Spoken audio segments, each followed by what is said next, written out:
Tu já tá numa das melhores carreiras da atualidade, agora só falta começar a investir. Vem aprender a investir de verdade com a UVP, a maior e melhor escola de investimentos do Brasil. Essa é uma pergunta que eu tenho feito consistentemente há muitos anos na minha carreira, porque em todo lugar que eu passo, eu vejo uma codebase que vai aos poucos se degradando. Por que a codebase se degrada? E como que a gente pode tomar medidas para evitar que isso aconteça? O natural, na verdade, é que ela se degrade mesmo. Isso é o que é observado, porque você tem uma série de fatores. Acredito que o principal deles seja que os requerimentos evoluem. E as demandas vão evoluir em cima de uma arquitetura estática, muitas vezes. Você não consegue, né? Não é planejado que a sua arquitetura evolua tão rapidamente quanto as demandas do sistema. Porque, né, a gente está carregando conosco uma codebase inteira de, sei lá, 5 anos de história. Não dá pra gente só refatorar tudo cada vez que mudar um pouco os requerimentos. A gente tem também muito mudanças de contexto. De repente, eu fiz pensando que eu vou implementar algo no futuro, então eu fiz de alguma forma, né?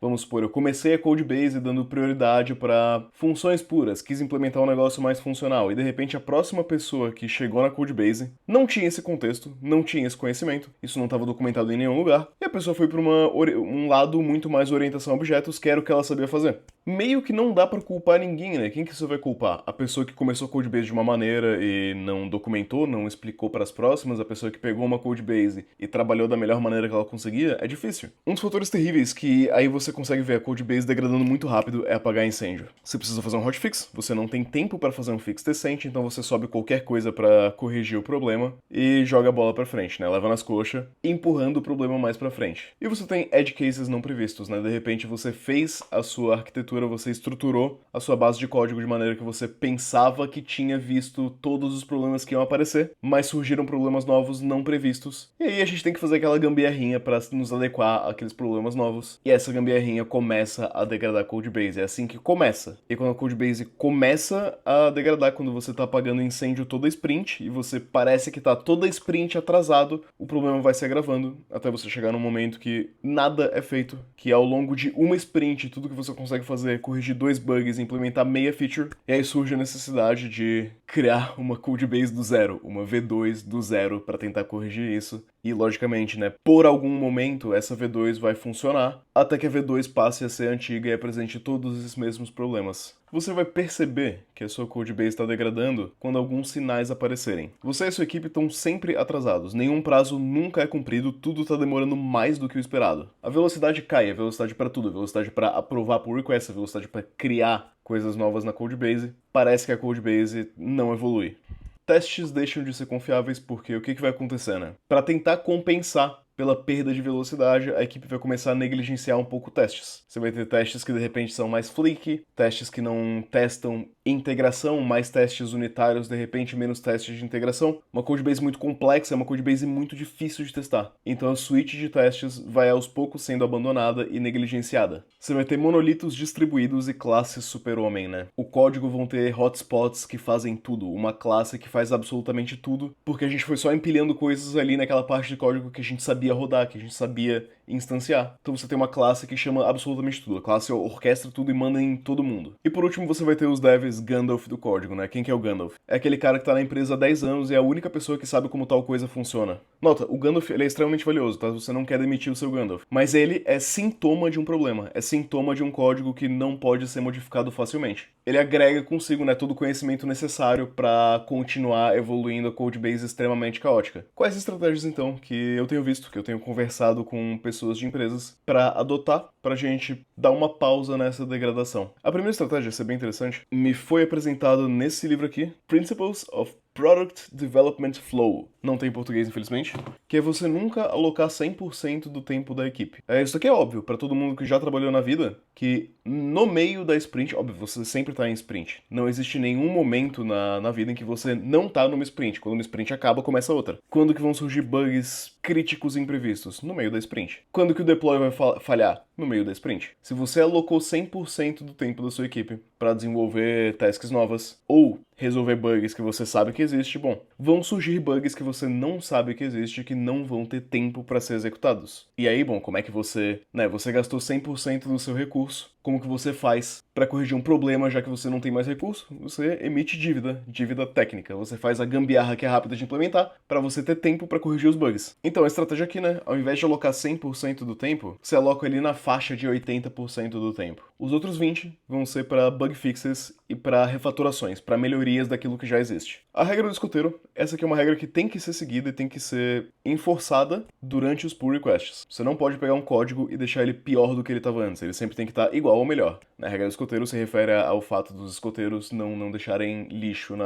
nos acampamentos. Você sempre deixa o local onde você acampou melhor do que ele estava antes. Você sempre deixa a sua codebase melhor do que ela estava antes. Aqui a gente pode dar uma pequena margem de erro, que é em hotfix, e eu acho que apenas em hotfix você não precisa deixar o código melhor. Em todas as outras situações, sim. É porque hotfix tem urgência, né? Ah, mas a minha feature que eu prometi para entregar pro cliente tá atrasada. Vai atrasar de qualquer forma, tá? Não é justificativa para fazer gambiarra. Você tem também a falácia do planejamento. Deixa eu te fazer um questionamento aqui. Quanto tempo demora para você implementar um sistema de fazer upload de vídeos? Você pode ter respondido, 1, 2, 3 dias, dependendo da codebase que eu tô, uma semana, 2 semanas, tanto faz o tempo que você respondeu. Se você considerou que nenhum erro vai ocorrer nesse meio do caminho, tá errado. Tá errado porque tem tipo 50% de chance de acontecer algum problema que você não previu, então você tem que dar uma margem boa. Agora, você considerou também o tempo que vai levar quando você criar o pull request, alguém pedir por mudanças nesse pull request, você fazer as mudanças, enviar o pull request de novo, a pessoa pedir por mudanças de novo, você fazer as mudanças, enviar o pull request de novo. Só aí a gente já tem pelo menos um dia a mais, talvez 2. Isso que o QA encontrar algum problema. Nota que a gente tem uma falácia de planejamento muito grande, tá? Isso que ocorre em todas as empresas, tá? Se a sua empresa, ela não mensura o erro no planejamento dela, né? Ou seja, se a empresa mensura, nessa sprint a gente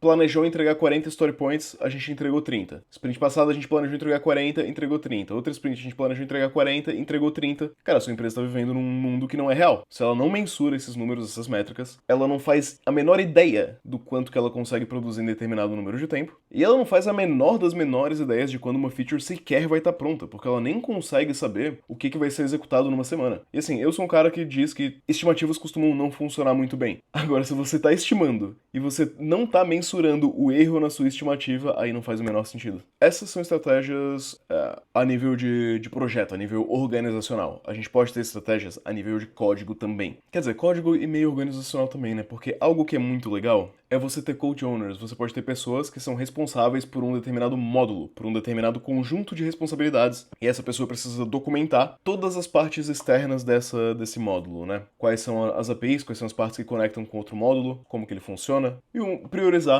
por uma arquitetura modular com separações claras entre o que é responsabilidade de quem. Isso tem que entrar no nosso planejamento também. Se eu penso, agora a gente vai ter um checkout no nosso serviço, a gente vai ter um método de pagamento ali. Antes de eu implementar o meu primeiro botãozinho ali de checkout da Stripe ou da Abacate Pay, de um gateway de pagamentos, de repente, a gente precisa criar um módulo de pagamentos, porque eu sei que eu vou precisar disso. Se a partir de hoje, para o futuro indeterminado, a gente vai ser uma empresa que também lida com pagamentos, eu provavelmente vou precisar de um módulo de pagamentos, eu provavelmente não vou querer uma implementação rápida em um módulo já existente. E isso daqui, então, vai vir para cá. De modo em que o primeiro gateway de pagamentos que eu vou implementar no meu sistema, ele vai demorar, 2, 3, 4 semanas para implementar, e o segundo vai vir rápido, porque aí eu já fiz a estrutura inteira que eu precisava. Você vai querer ter algum tipo de padrão bem definido, que é seguido de fato e, assim, enforçado de fato, pela liderança preferencialmente, porque honestamente, ninguém escuta o Júnior na equipe, mas algo do tipo, nessa codebase a gente aplica DDD, né? Domain Driven Design. Só um exemplo, não precisa seguir Domain Driven Design. Eu não ligo para qual padrão você está seguindo. É importante que você escolha algum que se adeque mais ou menos do que a sua empresa está fazendo e que você siga ele, não necessariamente à risca, mas de repente majoritariamente. Se a sua empresa tiver só Staff Engineer da Meta, aí realmente não vai precisar de padrão. Agora, se é uma empresa mais comum, que tem juniors, plenos e seniors e a capacidade de cada um difere bastante, é legal que tenha um padrão. Eu tenho conversado bastante com empresários e com outros CTOs, isso agora faz parte do meu trabalho. E algo que eu noto que todas as empresas fazem para melhorar a qualidade de código, assim, algumas empresas acham que teste unitário é inútil, algumas empresas acham que testes end-to-end são muito caros, a maioria das empresas concorda que testes de integração têm um bom custo-benefício. Então, via de regra, todo tipo de módulo ao entrar no seu sistema, é legal que você tenha algum tipo de teste de integração. E você pode ter isso como um critério de aceitação para task, né, ou epic, ou sei lá como você chama, para tarefa de, bom, agora a gente vai criar um módulo, uma parte do código responsável por lidar com notificações e e-mails. Teste de integração ajuda a prevenir um pouco o code rot, né, a degradação, o apodrecimento da codebase. Nada que uma bala de prata que vai resolver esses problemas da noite pro dia. Isso não existe, isso não vai existir. É um trabalho contínuo de luta contra a entropia que a gente geralmente perde, mas dá pra gente ir empurrando ela bem pra frente, e de repente, quando chegar lá na frente, a sua empresa vai ter tanto dinheiro que vai conseguir resolver esses problemas de maneira bem mais fácil. Ou não, mas enfim. Nada disso vai prevenir o aumento de entropia, mas vai controlar. Vai conseguir que a equipe mantenha um bom pace, né, na maratona que é desenvolvimento de software por um longo período de tempo, e não um código que evolui muito rápido por 3 meses e vira legado em 3 meses e ninguém nunca mais consegue alterar aquele produto. E aí você chega na situação que você tem uma empresa que está há 5 anos só fazendo hotfixes e gambiarra em cima de gambiarra. Galera que trabalha com tecnologias que eram mais populares 10 anos atrás, né? Você vai ver muito código assim em Java, você vai ver muito código assim em PHP, por exemplo.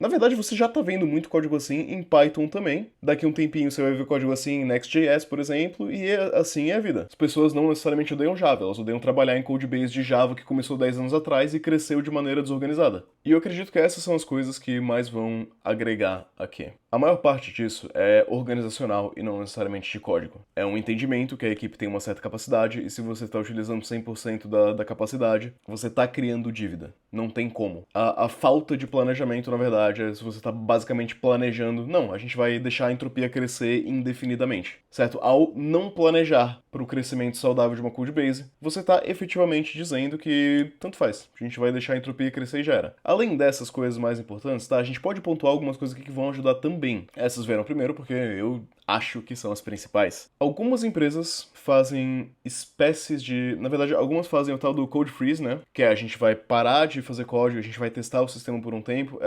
Eu não acho uma boa prática, eu não acho que tem muito valor, mas, enfim, pode ser que tenha alguma empresa que veja valor nisso. Algo que pode ser interessante é o tal do feature freeze, que você, por uma semana, você não desenvolve features ativamente, você só faz fixes em bugs críticos e você dá uma repaginada na arquitetura do sistema. Você corrige aqueles to-dos, você refatora aquelas gambiarras que tem, você implementa testes mais compreensíveis, você conserta aqueles testes que volta e meia falham, né, os tais flaky tests. Feature freeze pode ser algo que dá um respiro para sua equipe. Você pode ter um ferramental para te auxiliar nisso, te auxiliar a podar um pouco a complexidade. Esse ferramental não vai ser autossuficiente, ele pode ajudar a medir, por exemplo, complexidade ciclomática. Você pode ter métricas e no momento que uma métrica ela vira um objetivo, essa métrica deixa de ser útil, né? As suas métricas não são objetivos. Não é legal você ter uma métrica que é, eu quero ter 100% de test coverage. Isso não é bacana. Mas a métrica de test coverage per se não é de todo ruim, ela pode ter alguma utilidade. Se você tem uma codebase que tem 5% de test coverage apenas, isso pode ser um sinal de que você não está testando o suficiente. Agora, se você tem o objetivo de ter 100% de test coverage que você vai criar, é uma cultura que cria testes inúteis. Então, né, o que você quer ter aqui que eu acho positivo? Trazer linters, trazer sistemas de tipagem para as linguagens não tipadas, você pode tipar elas gradualmente, você pode falar, aqui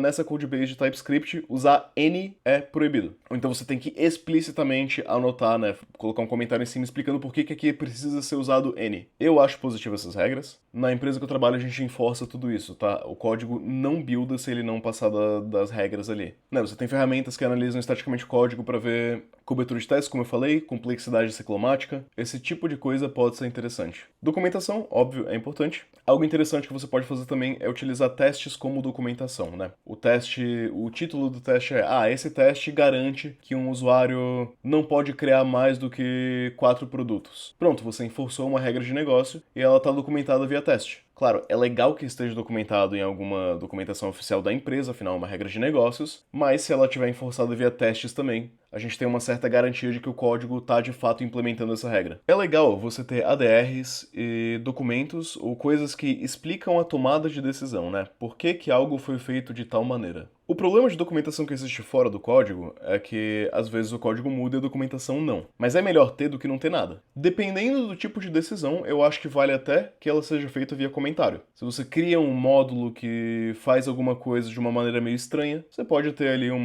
algumas linhas comentando o porquê da decisão estranha, da decisão não usual foi tomada. Lembra que eu falei do Dev Gandalf? Bom, se tivesse comentário explicando por que todas as decisões foram tomadas, o Gandalf não precisa manter tudo na cabeça dele. E lembra, né? Isso daqui não é algo que você vai configurar e vai corrigir o problema. É uma prática contínua que precisa estar acontecendo ativamente, semana após semana, sprint após sprint. Qualidade é uma prática, não é uma feature que você implementa. Se você gosta dos vídeos aqui, a gente tem um curso de estrutura de dados e algoritmos, tá? O link tá na descrição. Todo mundo que comprou esse curso em qualquer momento tem acesso às aulas antigas, né? Desde que a gente estava na outra plataforma, e as aulas novas também. Eu vou te ensinar muito do que você precisa para entender bem estrutura de dados e algoritmos e muito do que você precisa para LeetCode, especialmente para passar em entrevistas de LeetCode. A gente traz vários padrões que caem em vários tipos de entrevista, né? E a gente tem vários casos de sucesso de pessoas que aprenderam aqui e passaram entrevistas pro Brasil, pra gringa, pros Estados Unidos, pra Europa. Tem muita coisa aqui muito legal. Sou eu que dou todas as aulas. Você vai aprender com a minha didática, as minhas explicações aqui no SkeleDraw, explicando como funciona cada estrutura. Eu resolvendo os exercícios, né, passo a passo e explicando. E no final eu espero que você fique bom em DSA e bom em LeetCode. Se você não ficar satisfeito com o curso, né, você fez e não gostou, ou então de repente não teve tempo de fazer, ou se arrependeu, você tem 2 meses para pedir reembolso, né? É bastante tempo, tá? Até para algumas pessoas que passaram um pouco desses 2 meses e pediram reembolso, eu dei o reembolso, porque, sinceramente, se você acha que não valeu a pena, você pode pegar o seu dinheiro de volta, não tem problema nenhum. Eu vou deixar na descrição o link para esse curso. A gente tem também o curso de roadmap para o seu próximo emprego, que aqui a gente não foca na parte técnica, a gente foca na parte de se vender, né? Como que você vai se vender no seu currículo, no seu LinkedIn, como que você vai mapear e encontrar vagas. Existem várias formas de encontrar vagas para o Brasil e para gringa. Como você vai criar uma cover letter, né, e mandar bem nas entrevistas de emprego. Os links para ambos vão estar aqui na descrição, com um descontinho especial para você que viu até o final desse vídeo e clicou ali no link.